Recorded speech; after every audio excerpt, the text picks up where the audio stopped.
Hey guys, just got back from checking out the book, as you guys can see. Well, anyways, I got a lot of reading to do, so get back to you guys later. Alright, hey guys, it's Ryan here. I'm going to be reviewing the book World War Z, An Oral History of the Zombie War.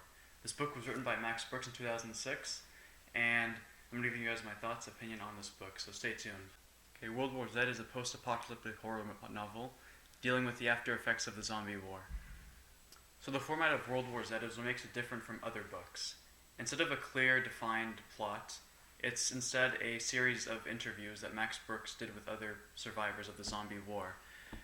So this book is part of a UN After Action report that Max Brooks felt needed to be kept intact rather than boiled down to statistics and numbers. He feels like people are more connected to personal stories of the zombie war rather than just hearing about numbers and statistics. So I personally enjoyed the format the book was written in. I liked hearing the interviews, other people's perspectives on the zombie war. Some people, they don't like this format though because they like to hear a clear, defined beginning, middle, and end, which this book unfortunately does not have. The details in this book make it feel really realistic to read. The characters are giving accounts that are really detailed and make it seem like these events actually happened. Obviously, this book is fiction, none of the events actually took place. After hearing some of the accounts of the zombie war, you forget to realize that this book is actually made up. So I did some research into this book, and I found out that Max Brooks actually did very extensive research before writing the book. He researched stuff like technology, politics, economics, culture, and even military tactics to create a more realistic feel reading the book. And all the facts in this book are real. Brooks even had consultations with expert sources, so when you read this book, the details seem realistic. Now all these things combined make this book really realistic to read, and it's why I enjoyed it so much. Now, even though this book is a series of journals put together, some people might say that it takes away from the scariness of the story. I personally don't think it does.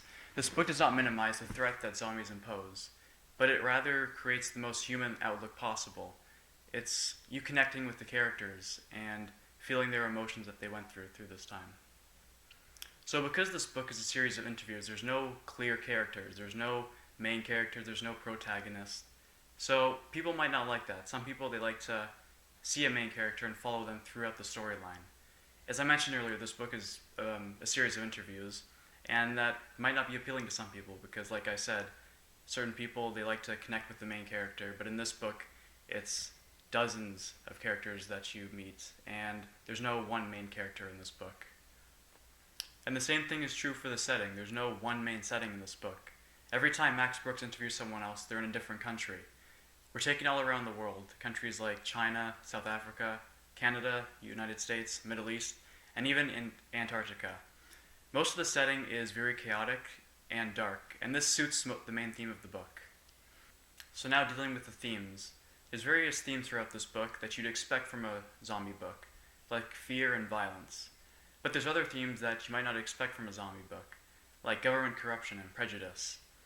These different perspectives from the interviews is what makes this book so great, and the different themes make the book really realistic. And the addition of government corruption and prejudice and themes like that is what makes the book super realistic and enjoyable to read. So an example of prejudice in this book is when an Israeli ambassador announced to the UN General Assembly that the country was enacting a voluntary quarantine. A character in the book named Saladin Kadar did not believe it and called this a Zionist lie. In the end, Kadar finally understood what Israel was warning the world about. So there's many examples of government corruption in this book, such as the Chinese government's health and safety sweeps throughout the country.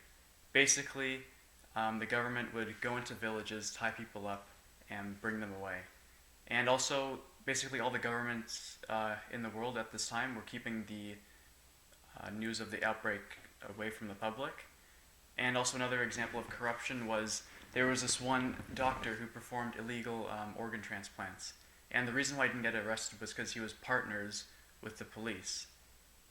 So the Chinese army at this time was making millions of dollars from executed political prisoners' organs. This was the main reason why the outbreak went global, because all these organs were getting imported to other countries, and it was the main reason for the virus spreading. Alright, so overall I really enjoyed this book. It was an exciting book that was easy to read and follow. I highly recommend that you guys go out and buy this book. I've only scratched the surface by making this video, but if you guys want to know even more about this book, check out the description box. I have a link for my blog there. So in the blog, I have even more in-depth information than what I covered in this video. Check it out, and I'll see you guys later.